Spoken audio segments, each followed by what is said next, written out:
tentación de Simón Pedro. Así que vamos a dar una lectura, después el hermano Hugo seguramente dará otra lectura.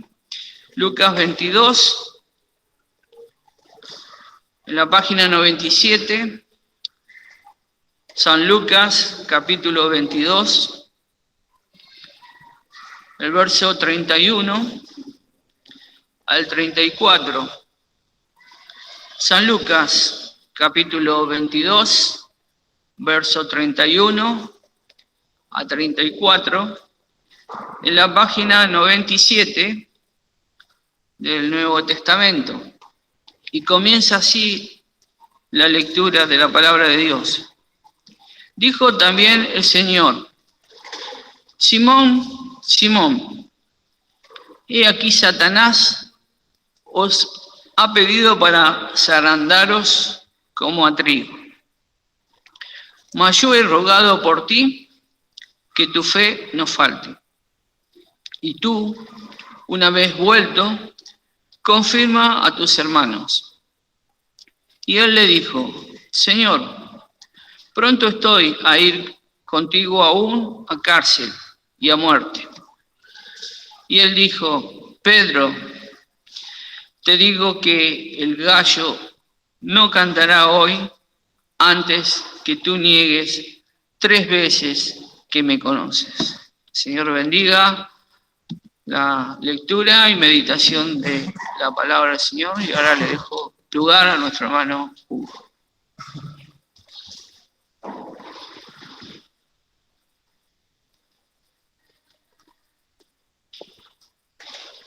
Buen día, hermanos.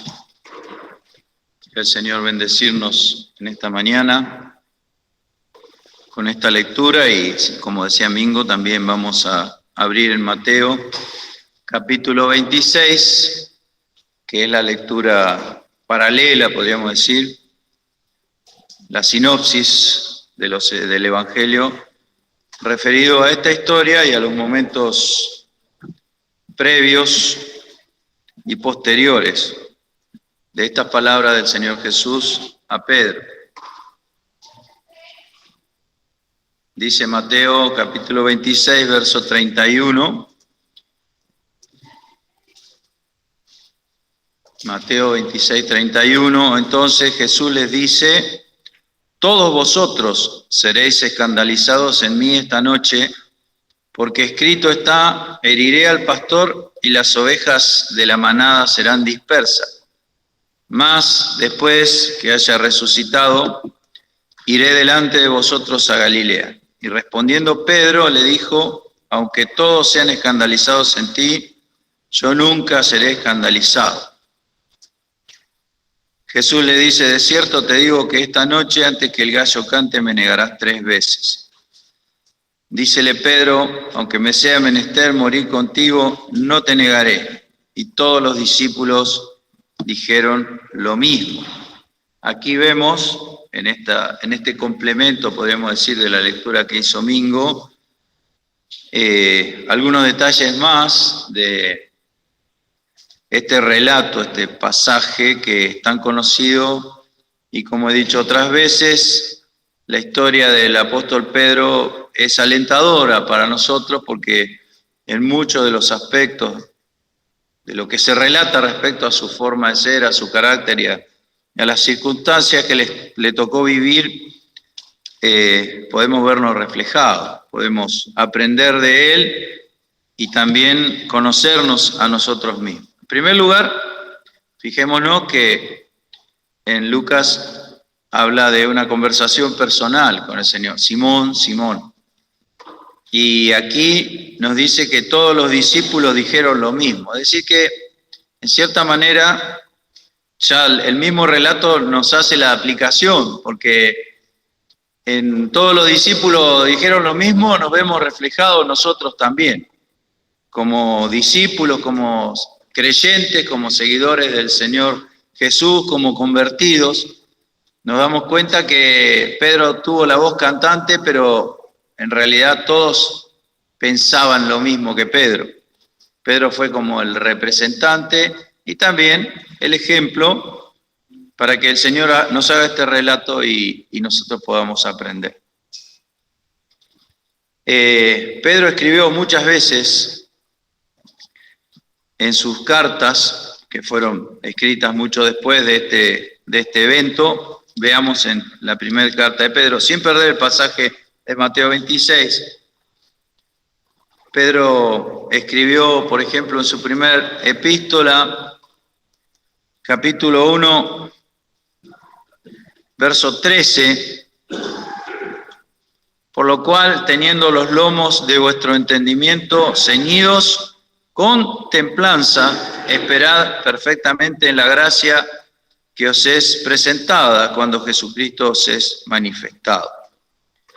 Luego, en el capítulo 4, verso 7, texto súper conocido, dice: mas el fin de todas las cosas se acerca. Sed pues templados y velad en oración. Luego otro texto muy conocido también, capítulo 5, verso 8. Sed templados y velad, porque vuestro adversario el diablo, cual león rugiente, anda alrededor buscando a quien devore, al cual resistid firmes en la fe, sabiendo que las mismas aflicciones han de ser cumplidas en la compañía de vuestros hermanos que están en el mundo. Y también en la segunda carta, capítulo 1, verso 6, ahí mismo, en la misma hoja, dice que nosotros tenemos que mostrar en la ciencia templanza, y en la templanza paciencia, y en la paciencia temor de Dios. Fíjese, este discípulo del Señor, este apóstol, nombra muchas veces la palabra templanza. Luego también el apóstol Pablo, en el capítulo 12 de la carta a los Romanos, quiero leer los textos así después tenemos una idea general. Romanos capítulo 12, verso 3, nos dice: digo pues, por la gracia que me es dada, refiriéndose al don que él tenía, a su ministerio apostólico. La gracia era de Dios que estaba sobre él, permitía que, por así decirlo, que él exhortara a los hermanos. De hecho, casi la mitad del Nuevo Testamento fue escrita por él. Digo pues, por la gracia que me es dada, a cada cual que está entre vosotros, que no tenga más alto concepto de sí que el que debe tener, sino que piense de sí con templanza conforme a la medida de fe que Dios repartió a cada uno. Aquí también se nos nombra esta palabra, templanza. Anoche hablábamos de eso en la reunión de jóvenes. Y ahora volvamos al capítulo 26 de Mateo.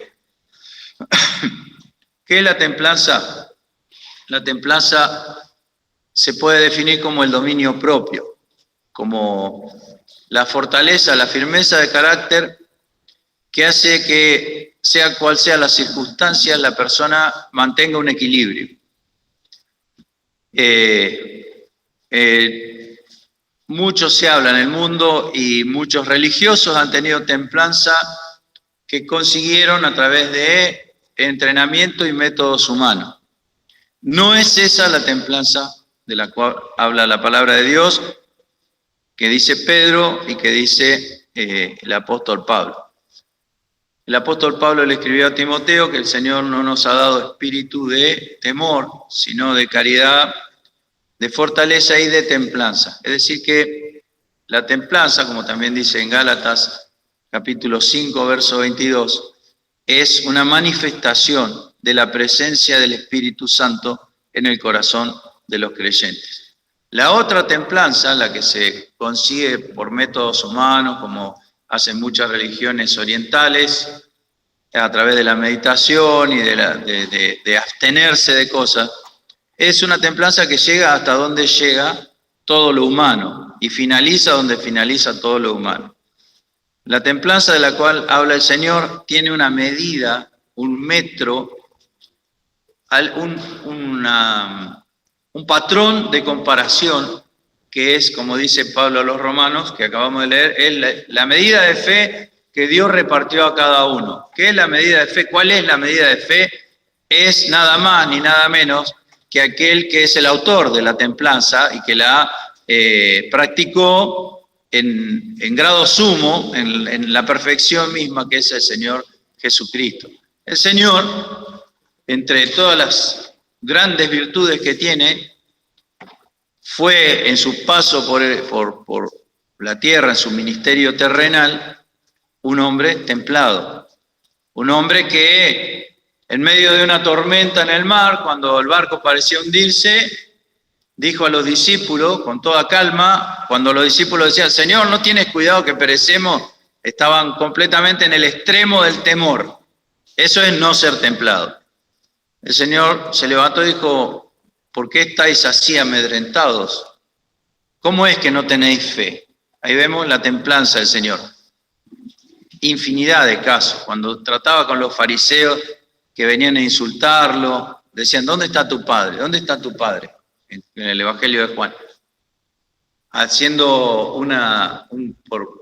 ¿cómo podríamos decir? Un tiro por elevación, como se dice, diciéndole que era un bastardo. Por eso el Señor dice, vosotros me habéis afrentado. Porque María decía que su hijo era engendrado por el Espíritu Santo, entonces los judíos que lo menospreciaban, como tanta gente ahora, ¿dónde está tu padre? Y el Señor con toda templanza les decía, yo honro a mi padre, al padre que vosotros no conocéis, porque vosotros de vuestro padre el diablo sois, ¿no? San Juan capítulo 8. Así que vemos que la templanza es una manifestación, como dice Gálatas 5:22, del fruto del Espíritu Santo. Dice que es visible, que es que se ve con toda claridad, la templanza en los creyentes. Entonces, relacionado con esto, el tema que nos toca hoy es la negación de Pedro. Pero podemos ver que aquel hombre, aquel discípulo del Señor que escribió muchas veces la palabra templanza en sus cartas, tuvo que aprender la templanza, tuvo que saber cómo ser templado. Entonces podemos ver en Mateo 26, que es, podríamos decir, como una clase magistral sobre la experiencia de Pedro, algunas de las características del carácter de Pedro, que vamos a ver que muchos de nosotros tenemos las mismas características, y cómo llegó a hacer lo que hizo, negar al Señor, y también cómo se recuperó, porque no terminó ahí la historia. Como empieza diciendo el Señor, escrito está, heriré al pastor y serán dispersas las ovejas, pero después que haya resucitado iré delante de vosotros a Galilea. Hemos hablado otro domingo de la palabra de la cruz, porque el Señor, la palabra de la cruz es la palabra de Dios, es la expresión misma de la experiencia humana y el corazón de Dios. Me conviene ir a Jerusalén, padecer mucho de los escribas y ancianos y morir, y esa es la parte de la palabra de la cruz que no gusta a la carne, pero dice resucitar al tercer día. Siempre que hay una prueba o que hay una dificultad o que hay algo difícil para el ser humano, debemos recordar siempre, sin excepciones, que el Señor tiene al final de toda experiencia una palabra de victoria. No olvidemos esto porque si no vamos a decaer en nuestros ánimos desmayando. El Señor dice, sí, heriré al pastor y serán dispersas las ovejas. Es algo tremendo. Todos vosotros seréis escandalizados en mí esta noche. De hecho, sucedió, todos los discípulos huyeron. Y por más que dijeran que no, así decía la palabra de Dios que iba a suceder, así dijo el Señor que iba a suceder y así sucedió. Pero siempre, repito, que hay una palabra dura o una dificultad difícil de transitar en nuestras vidas, recordemos, no olvidemos nunca que el Señor siempre tiene la palabra de victoria al final. El Señor nunca perdió una batalla. Aquí está entrando en la debilidad más extrema que puede tener un hombre. A continuación viene su oración 3 veces en Getsemaní. Y luego viene el falso juicio que le hicieron y la crucifixión. Pero hay una palabra de victoria al final. La resurrección es el estandarte de la victoria, es la demostración de que Jesús es quien dice ser, pero también que Él tiene la victoria. No olvidemos nunca esto. Cuando el Señor nos presenta una dificultad delante de nuestros pasos, delante de nuestros ojos, recordemos siempre que hay un pero, que Dios interpone, pero, o más, como dice aquí, después que haya resucitado iré delante de vosotros. Siempre está el sello de la victoria en toda experiencia que Dios nos permite. Y aquí podemos ver el anuncio de un fracaso estrepitoso en la vida de un creyente. Pedro saltó y bueno, entonces la palabra se enfoca en Pedro, porque digamos fue el más extremo y el que demostró más falta de templanza. Primeramente, como dice el apóstol Pablo, teniendo un concepto de sí más alto que el que tenía que tener. No se conocía a sí mismo. Es un problema que tenemos todos. Miren, permítame hacer una digresión. Fíjense en 2 Reyes, capítulo 8, verso 13. 2 Reyes 8:13. Esto es un paréntesis, pero fíjense lo que le pasó a este hombre.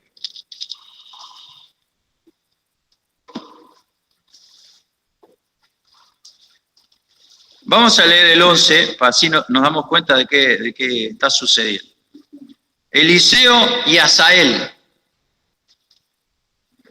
Dice el verso 11, y el varón de Dios le volvió el rostro afirmadamente y estuvo así una gran pieza y lloró el varón de Dios. ¿Entendés? Esto es, lo que significa es que lo miró y se quedó un rato mirándolo. Una gran pieza, dice. Pieza de tiempo, habla. Estuvo ahí mirándolo y se largó a llorar mirándolo. Entonces díjole a Hazael, ¿por qué llora mi señor? O sea, el profeta se pone a mirarlo y se larga a llorar mientras lo mira. ¿Por qué llora mi señor? Y él respondió, Eliseo, porque sé el mal que has de hacer a los hijos de Israel. Este hombre no era israelita, era sirio. A sus fortalezas pegarás fuego, a sus mancebos matarás a cuchillo y estrellarás a sus niños y abrirás a sus preñadas.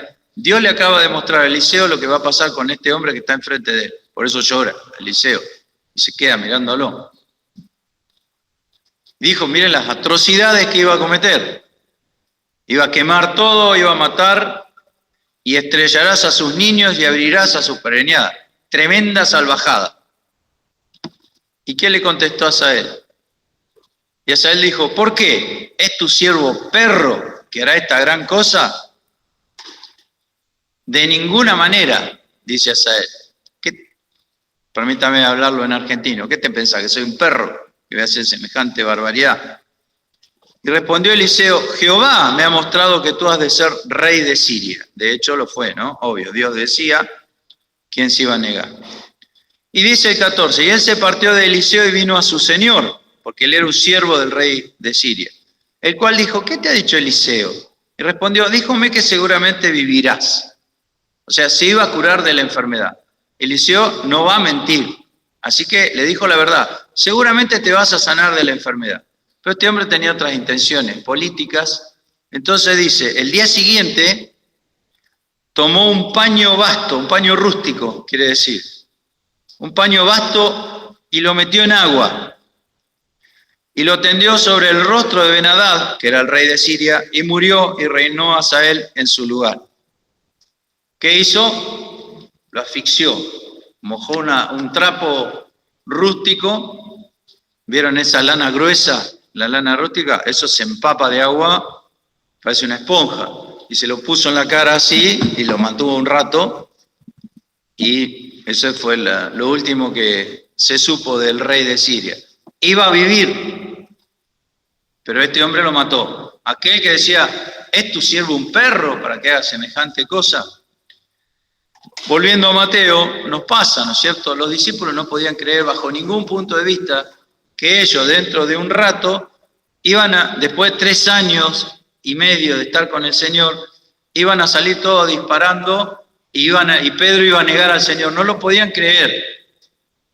Y esto es muy importante que lo sepamos. Potencialmente, como hemos dicho en otras reuniones, cuando hablamos de la iniquidad, del abón que está en el corazón de todo hombre que viene a este mundo, excepto del Señor Jesús. Cuando hablamos de eso, debemos saber que potencialmente nosotros podemos hacer cualquier cosa.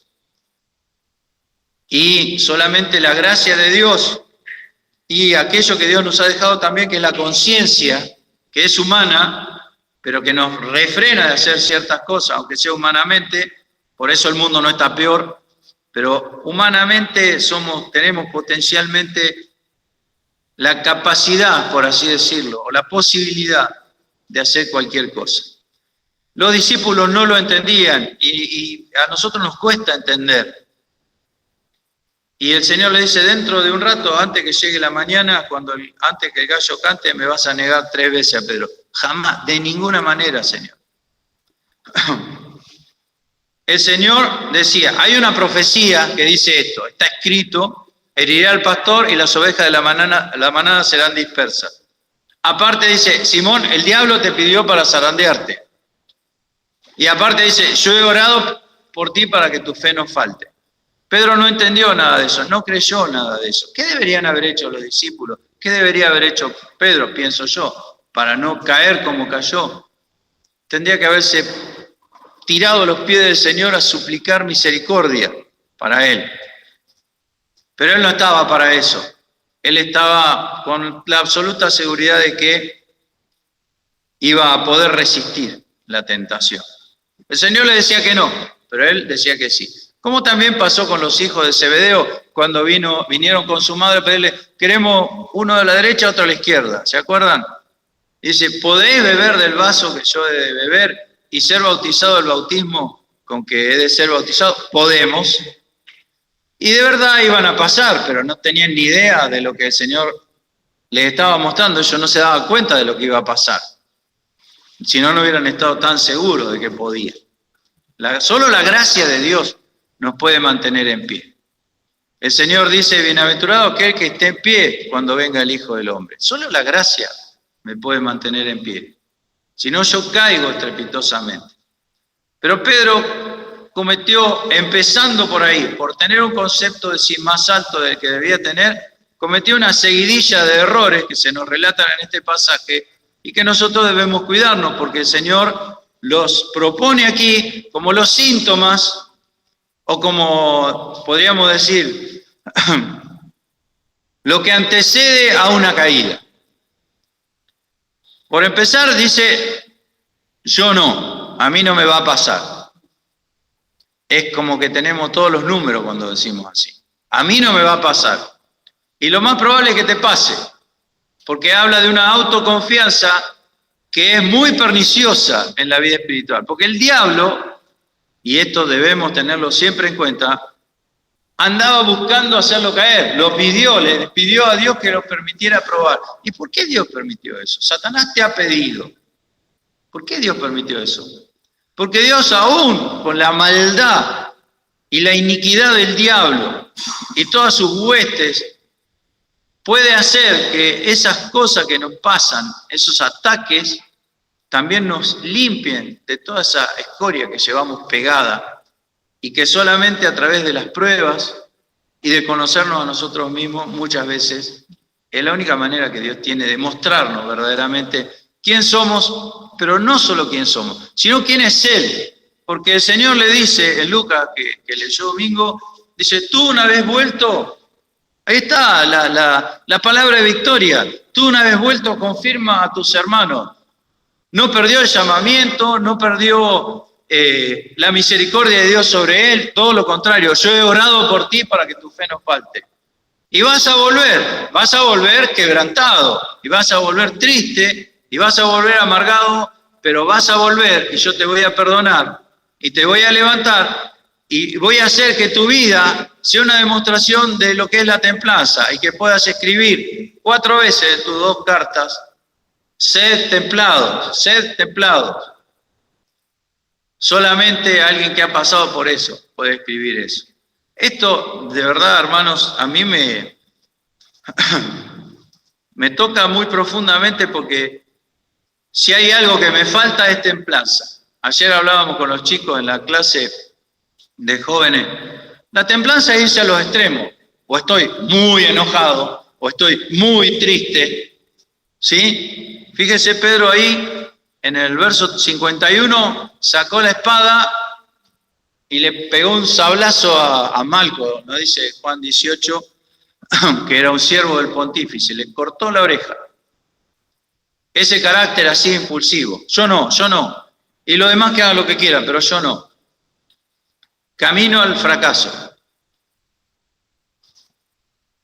Verso 35, dícele Pedro, aunque me sea menester morir contigo, no te negaré. Y todos los discípulos dijeron lo mismo.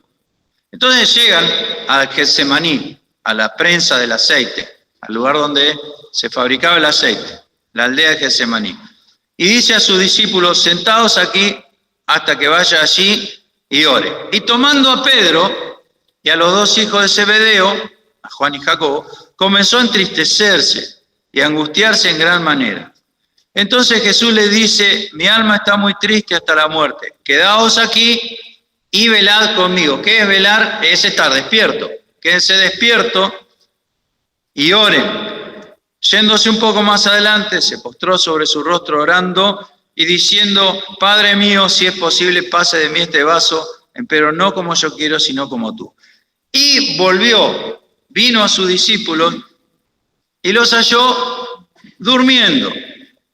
Y dijo a Pedro, ¿así no habéis podido velar conmigo 1 hora? Todos sabemos lo que es luchar contra el sueño, ¿no es cierto? En mi caso es muy difícil. Casi que no lucho, directamente me entrego a él, ¿cierto? Me rindo al sueño. El Señor le dice, quédense despiertos y oren conmigo. Y como han dicho muchos maestros de la palabra de Dios, la oración es enemiga de la carne. Nosotros no oramos naturalmente, la carne no busca, la naturaleza humana no busca orar. El Espíritu ora, el Espíritu de Dios ora. Entonces aquí el Señor los somete a la primera prueba que demuestra que iban camino al fracaso. No eran capaces de velar y orar. Por eso Pedro lo escribió, siempre que escribía hablando de la templanza, hablaba de velar y de orar. Porque lo aprendió de la forma dura que lo aprendió, pero lo aprendió bien. Y a nosotros, fíjese, ¿cómo nos cuesta orar? Necesitamos estar en calma, necesitamos el tiempo. La reunión de oración es la reunión menos asistida, y no es en nuestra iglesia solo, es en toda la iglesia, todas las iglesias. Entonces, vemos que lo que le pasaba a Pedro nos pasa claramente a nosotros. Claramente. Orar. Porque uno puede predicar, ser un predicador profesional, uno puede hacer un montón de cosas para el Señor, pero la oración, ahí se ve. Y yo estoy hablando en contra mía de esto, porque es lo que Dios me dice a mí. Porque verdaderamente la oración, el Señor cuántas veces dice, ¿no habéis podido velar conmigo 1 hora? Muchas veces. Así que vemos, Pedro tenía un alto concepto de sí, más del que debía tener. No pensaba de sí mismo con templanza. Se creía el mejor. No oraba. ¿Estamos de acuerdo? Era casi la madrugada, ellos habían cenado, habían tomado vino, nos lo dice, porque el Señor instituyó la cena. Así que el sueño, estaban cargados de sueño, dice, sus ojos estaban agravados, ¿vieron? Los ojos del sueño. Pero aquí vemos, como le dice el Señor, versículo 43, vino y los halló otra vez durmiendo, porque los ojos de ellos estaban agravados. Pero en el 41 le dice, velad y orad para que no entréis en tentación. El espíritu a la verdad está presto, mas la carne enferma. Es el diagnóstico y la cura. El espíritu está presto. Ellos tenían toda la disposición para no negar al Señor. Tenían toda la disposición para aún morir con el Señor. El espíritu estaba presto, pero se olvidaban de su carne enferma. No olvidemos nunca nosotros que nuestra carne está enferma. No se puede confiar en ella. En cualquier momento traiciona porque está enferma. ¿Cuál es el remedio? Velar y orar. Difícil, porque hay que negarse a uno mismo para hacer esto que parece tan sencillo.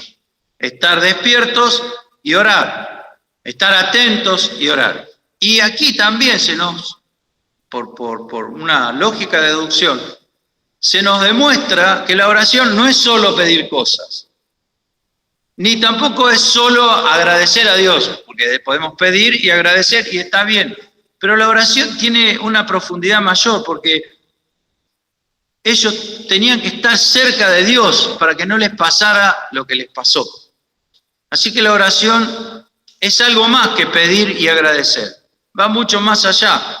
Velad y orad para que no entréis en tentación, para que la tentación no te venza, para que no caigas y la tentación te deje por el suelo, te deje llorando, como termina este capítulo. Luego, dice que en el verso 51 que hemos leído, he aquí uno de los que estaban con Jesús, y en Juan 18:10 dice que fue Pedro, que era el que llevaba la espada, extendiendo la mano, sacó su espada e hiriendo a un siervo del pontífice, le quitó la oreja. Aquí vemos, entonces recapitulemos. Primero, demasiada autoconfianza, demasiado alto el concepto de él mismo, más del que debía tener. Segundo, falta de velar y de orar. Tercero, carácter y hacer las cosas como yo creo que hay que hacerse. Imagínense, en otro pasaje dice, Señor, heriremos a cuchillo. ¿Cuándo habían visto al Señor herir a alguien a cuchillo? ¿De dónde sacaba que el Señor le iba a decir, ¿usted recuerda cuando lo llamó Boanerges a los hijos de Zebedeo? Señor, ¿quieres que descienda fuego del cielo sobre los samaritanos? Racismo puro, aparte. Los samaritanos rechazaron al Señor en ese momento porque iba camino a Jerusalén y como no se trataban los samaritanos a los judíos, no lo quisieron recibir, porque su traza era ir a Jerusalén. Juan y Jacobo, hijos de Zebedeo, que estaban acá, dice, ¿qué hacemos? ¿Hacemos descender fuego del cielo? Como si todos los días hicieran descender fuego del cielo, lo más fácil que hay. Como hizo Elías, el Señor le dice, vosotros no sabéis de qué espíritu sois. Él había venido a salvar, no a matar. Aparte, si quería matar, no necesitaba la espada de Pedro ni el fuego del cielo de los hijos de Zebedeo. Como le dijo, ¿no creéis que puedo mandar legiones de ángeles para que me defiendan? Pero Pedro tenía una idea de cómo hay que hacer las cosas. Y entonces la vamos a hacer a mi manera. Y ahí viene el sablazo en la oreja a Malco, el siervo del pontífice. Y el Señor tiene que hacer un milagro para sacarlo del apriete. ¿Por qué? Porque antes le dice, ¿se acuerdan? Después de la cena dice, el que tiene espada, agárrala. He aquí una espada, le dice Pedro, con eso basta. Porque estaba la profecía, con los impíos fue contado.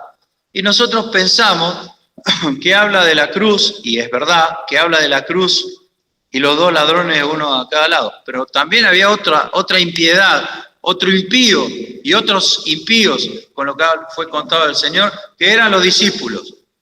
Porque en el pasaje dice que tomaron espada para que se cumpla lo que está escrito de mí, cumplimiento tiene. Con los impíos fue contado. Y ese impío, uno de ellos, era este hombre, Pedro, que tenía una espada y le pegó un sablazo, con toda razón, ¿no? Hay que entenderlo. Cualquiera de nosotros hubiera reaccionado igual, porque somos muy parecidos. Pero Pedro hacía las cosas a su manera. Y acá hay que poner orden y hay que defenderse. Señor, ¿heriremos a cuchillo? No heriremos a cuchillo. Dice el libro de los Proverbios que hay quienes hablan como dando estocadas de espada. No heriremos a cuchillo. No heriremos a cuchillo. Otra cosa que Pedro no entendía. ¿Por qué? Por su falta de templanza.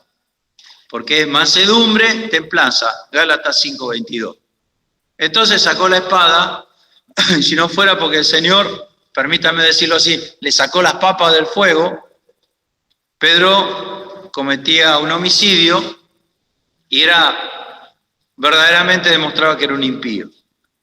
Nosotros no tenemos permitido, aunque tenemos ganas muchas veces, No tenemos permitido hacer eso. El Señor nos induce, nos dice que tenemos que ser templados, que no tenemos que llevarnos por la ira, por la depresión, por la tristeza, por la circunstancia. Eso es mi falta de templanza. Cuando empiezo con los miedos del porvenir, con los miedos de esta situación, con el enojo y la ira descontrolada, con las venganzas, porque las obras de la carne son manifiestas, nos dice. Y la contrapone entre todos los frutos, la demostración del fruto del Espíritu a la templanza. Así que, ¿cuánta templanza que me falta? Yo miro acá y es terrible esto. Falta de oración, más alto concepto de sí que el que se debe tener, querer hacer las cosas a la manera de uno, con violencia. El Salmo 11, que meditó Julio en otra de las reuniones, dice que Jehová aborrece al violento. Aborrece al violento. Y ama al justo, y lo defiende y lo guarda, a pesar de que el justo pase pruebas. Luego tenemos otra frase acá en el versículo 58. Dice que llevaban al Señor a Caifás pontífice, donde los escribas y los ancianos estaban juntos para hacer esa parodia de juicio que hicieron. Mas Pedro le seguía de lejos hasta el patio del pontífice y entrando dentro estaba sentado con los criados para ver el fin. Aquí tenemos otro punto débil de Pedro, que debemos aprender de esto. Le seguía de lejos y estaba con los criados del pontífice, no estaba con los discípulos, y le seguía de lejos. Y muchas veces pasa en nuestra vida, que seguimos al Señor, pero a cierta distancia, para no comprometernos, por miedo, por no llevar la cruz, por miedo que nos pase algo que no nos gusta, por miedo a que el Señor nos ponga a prueba, por miedo a perder algo, lo seguimos de lejos y estamos con lo que no tenemos que estar. Esto pasa permanentemente con los creyentes. Yo no digo que tenemos que separarnos, porque dice Pablo, sería menester separarse del mundo, de irse del mundo, ¿no? Cuando habla de que no tenemos que juntarnos con cierta gente. Pero sí, seguir al Señor de lejos es también una manera de negar al Señor, de llegar a la situación en que yo tenga que decir, no sé, yo no sé quién es ese hombre, no lo conozco para nada, le juro que no lo conozco. Si yo estoy mintiendo, que me caiga muerto aquí mismo. Eso fue lo que hizo Pedro, cuando dice que empezó a hacer imprecaciones y que a maldecirse a sí mismo, no maldecía al Señor, obviamente, pero se maldecía. Si yo conozco a este hombre, que yo sea maldito, que me muera acá nomás, como cuando se jura, ¿no es cierto? Te lo juro que me caiga muerto. Eso hizo Pedro, momentos después. Lo primero que hizo fue seguir al Señor de lejos y sentarse entre los criados. Y entonces, el versículo 69 dice que Pedro estaba sentado afuera en el patio. Lo metieron al Señor, ya lo llevan al pretorio, y dice, Pedro estaba sentado afuera en el patio y se llegó a él una criada, fíjense, fue y se sentó con los criados y lo seguía de lejos. Y ahora viene una criada diciendo, y tú con Jesús el Galileo estabas. Mas él negó delante de todos diciendo, no sé lo que dice. Ahora, fíjense aquel hombre valiente que sacó la espada para herir al siervo del pontífice. Ahí yo creo, esto es una opinión personal, ahí yo creo que el Señor lo descolocó por completo a Pedro, porque dice, ¿y qué hacemos ahora? Guarda tu espada. Le dice, sí, ¿y cómo hacemos ahora? Y el diablo presionaba y presionaba y presionaba y utilizaba todos sus artilugios, sus maquinaciones. Entonces vemos alto concepto, falta de oración, hacer las cosas a mi manera, aunque sea sacando la espada y dándole a alguno, seguir al Señor de lejos y sentarse con aquellos que son tus enemigos. Entonces no había, era un final anunciado.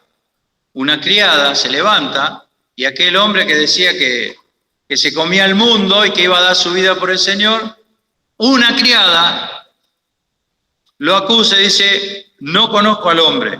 Un poco después llegaron los que estaban allí, o los que estaban por allí, y dijeron a Pedro, verdaderamente también tú eres de ellos, porque aún tu habla te hace manifiesto. Entonces comenzó a hacer imprecaciones y a jurar, diciendo, no conozco al hombre. Y el gallo cantó luego, y se acordó Pedro de las palabras de Jesús, que le dijo, antes que cante el gallo, me negarás 3 veces. Y saliéndose fuera, lloró amargamente. ¿Cuántas veces?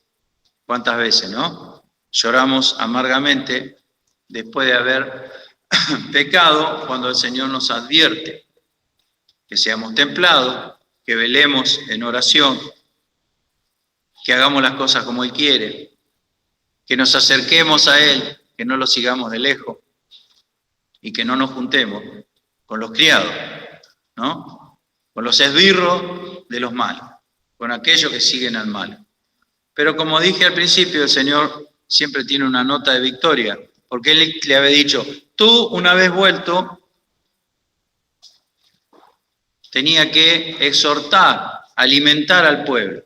Y así vemos al final del Evangelio de Juan, cómo el Señor lo restaura delante de todos. Pero previamente a eso, nos dice Pablo en 1 Corintios, que el Señor se le apareció primeramente a Pedro, después de resucitado.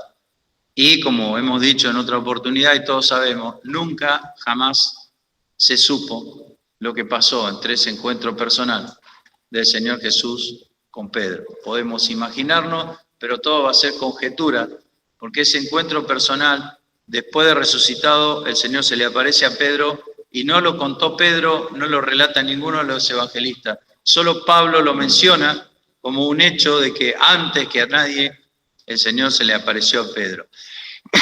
Así que cuando lo encontramos al final del Evangelio de Juan, cuando el Señor le pregunta, ¿y Pedro, me amas más que esto? Al final, y Pedro dice, Señor, tú sabes todas las cosas, tú sabes hasta dónde llega mi amor humano. Por eso habla de tener ferviente caridad, el apóstol Pablo, que es el amor de Dios. Así que, hermanos, somos advertidos con este pasaje, con la vida de este hombre, pero también somos alentados. Porque si has estado apartado, si has negado al Señor de la manera que sea, si has caído, si el diablo te ha vencido, si has sido zarandeado, si has pasado pruebas, si no fuiste fiel, si estuviste lejos, si estoy falto de oración, si estoy falto de velar y orar para no entrar en tentación, eso no es todo. Eso no es todo. Porque Jehová no siempre, no dejará caído al justo. No deja caído al justo. Se puede caer 7 veces el justo y Jehová lo vuelve a levantar. Porque Dios no deja caído al justo, a sus hijos. No a los que no creemos justos, sino a los hijos de Él que han sido justificados por la sangre de Cristo. Entonces, justificados para con Dios, tenemos paz por medio de nuestro Señor Jesucristo. Entonces, hermanos, aquí se nos advierte algunas cosas a través de la vida de Pedro, pero también se nos promete y se nos asegura que sea el lugar donde estemos. Si estamos diciendo, no le conozco, entre los criados, o si estamos llorando amargamente, o si le acabamos de dar un sablazo a alguno, el Señor nos está llamando a retornar, a acercarnos a Él, preguntándonos, ¿me amas? Y respondiendo a nosotros, tú sabes todas las cosas, Señor. Tú sabes que te amo, pero el amor mío no alcanza, necesito el tuyo para amarte más. Así que, hermanos queridos, se nos enseña sobre la templanza o la falta de ella, y se nos enseña en esta historia de Pedro todos los peligros que tenemos, que tiene nuestro carácter, para que terminemos negando al Señor. Pero también se nos enseña que en el Señor hay fortaleza, que el nombre de Jehová es una torre fuerte y a Él corre el justo para guardarse, para ser guardado. Que el que habita bajo las alas del Omnipotente, al abrigo de Dios, va a estar protegido por el Señor. Y caerán 1000 y 10.000 a su diestra, mas a Él no vendrá el mal, porque está bajo las alas del Señor. La cercanía con el Señor, contrariamente a quizá lo que pensó Pedro en ese momento, es lo que nos da seguridad. y nos da salvación. Quiera el Señor que podamos aprender, seguir aprendiendo de estas cosas. Que el Señor quiera bendecirnos.